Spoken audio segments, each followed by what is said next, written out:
मैं बताता हूँ कि सबसे मेन चुनाव कौन सा होता है।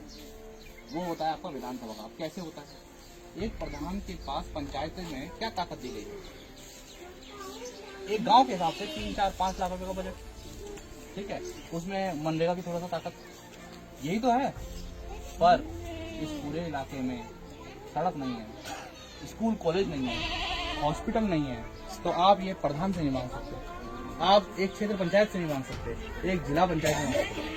पूरे के पूरे समाज का सामूहिक विकास कहाँ से होता है, एक विधानसभा की ताकत से होता है। राज्य का सारा पैसा कहाँ से आता है, विधानसभा से आता है। मैं बताऊं आपको, एक प्रधान की जो निधि होती है वो 10,000 3-4 लाख रुपए है। आपको पता है एक विधायक की कितनी होती है, 20 करोड़ रुपए।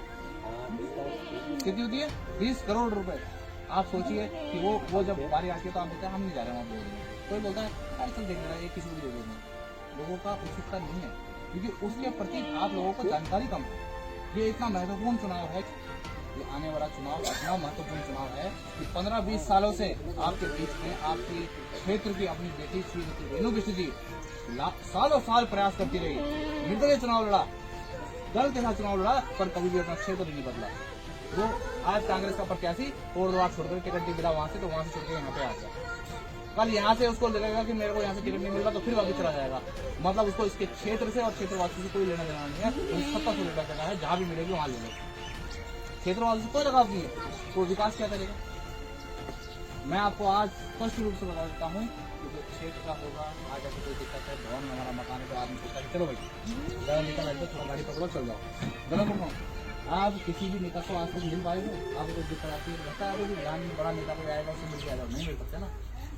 क्यों नहीं मिल सकते, क्योंकि आपको क्षेत्रीय नेता, क्षेत्र में रहने वाला नेता आज तक मिला ही नहीं है। और आज इतने समय बाद एक राष्ट्रीय दल भारतीय जनता पार्टी ने श्रीमती रेणु बिष्ट जी आपके बीच की आपकी बेटी, उनको मौका दिया है ना।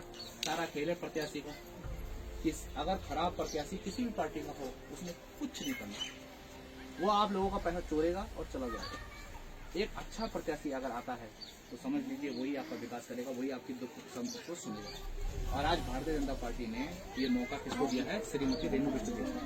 गलत बोल रहा हूँ, तो आपका ये कर्तव्य बनता है, दायित्व बनता है कि आप लोग आपकी ताकत क्या है आपको शायद पता नहीं है, उसका एहसास मैं आपको दिलाता हूँ। आपकी ताकत है आपका सामाजिक तंत्र। जितने दूर आपकी रिश्तेदारी है, जितना वो है, आपने फोन उठाया, लोगों के लाखों रुपए फेल हो जाएंगे, आपकी रिश्तेदारी काम आ जाएगी। लोग शराब फेल हो जाएगी, सब कुछ फेल हो जाएगा। उन्होंने यार काकी ने भी बोली थे, अब आदमी ठीक हुआ। तो अपनी रिश्तेदारी का इतना बड़ा प्रभाव होता है, सामाजिक तंत्र।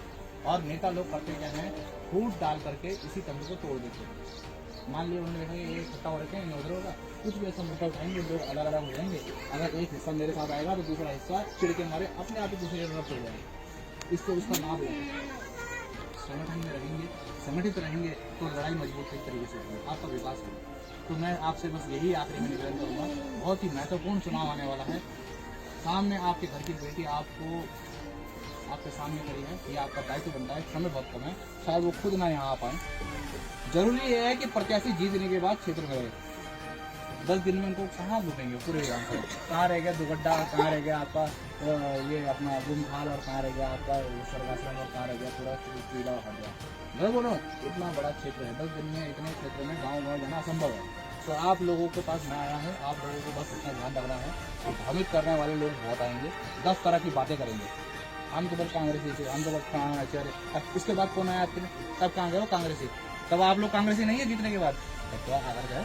पर अगर आप रेणु बिष्ट को जिताते हैं तो अमन बिष्ट का कमिटमेंट है कि रेणु बिष्ट जी आपके क्षेत्र की और आपके गांव की दशा ऐसी बदलेंगी विकास करके कि आप सोच भी नहीं पाएंगे। यमकेश्वर आप वो पहले प्रमुख रह चुकी है, यमकेश्वर ब्लॉक से, तो आप यमकेश्वर ब्लॉक में अगर आपके कोई रिश्तेदारी है उनको फोन करके पूछेगा कि रेणु बिष्ट ने अपने कार्यकाल में, अगर कोई पुराना आदमी है तो उससे पूछेगा कि अपने कार्यकाल में क्या किया था, क्यों आज भी लोग उनके इतने फैन है। आज वो निर्दलीय चुनाव लड़ी, 12-12 हजार वोट ले गई, लोग उतने बड़े उनके फैन क्यों हैं, इस बात के बारे में पता कीजिएगा। जिस दिन लेकिन उनके पास कभी षड्यंत्र हुए, बहुत कुछ हुआ, तो उनके पास कभी बड़ी ताकत नहीं आ पाई, कभी 1000 वोट से रह गए, कभी कुछ छोटे वोट से रह गए। अब बड़ी ताकत एक बार आ जाती ना, तो फिर वो दिखाते कि जब ब्लॉक प्रमुख रहकर इतने बड़े बड़े काम कर दिए उन्होंने, तो विधानसभा में आने के बाद आप सोचिए कितने बड़े बड़े काम कर दिए। है ना। तो बस आप लोगों से है, चिंतन मनन कीजिए, रात को बैठिए, संगठित होकर के एक दूसरे से एक होकर रहिए। गांव में हर किसी के आजकल ये होता है कि वो तो इंच वो तो वंच ना इन है ना, एक दूसरे से मिलकर गांव किस लिए था, ये काम तो शहर के हैं, वो बोल वो तो इंच वो तो इंच, ये चुगली करने का काम किसके, ये शहर के। आपस में संगठित रहता था गांव। पहले हम गांव में सड़क पे आते थे तो गांव के बच्चे सारे सड़क पे पहुंचते थे, मतलब बैग दो ये दो भाई ये ऐसे फैल रहा, कोई पैर छोड़ा।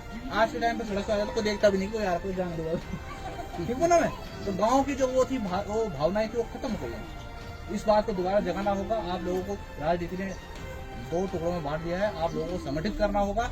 एक बार ताकत हमारे हाथ में आएगी तो हम पूरे क्षेत्र को एक करके ऐसी संगठित ताकत बनाएंगे कि बाहर वाला कभी यहाँ पे आके नहीं देखेगा, यहाँ पर लूटने की कोशिश नहीं करेगा, है ना। इसी बात से मैं धन्यवाद देता हूँ और आप लोगों से सभी निवेदन करता हूँ कि आप अपनी पूरी ताकत से लगा करके अपने रिश्तेदारों में फोन करके रेणु बिष्ट जी को विधानसभा पहुंचाए, है ना। ठीक है, ठीक है।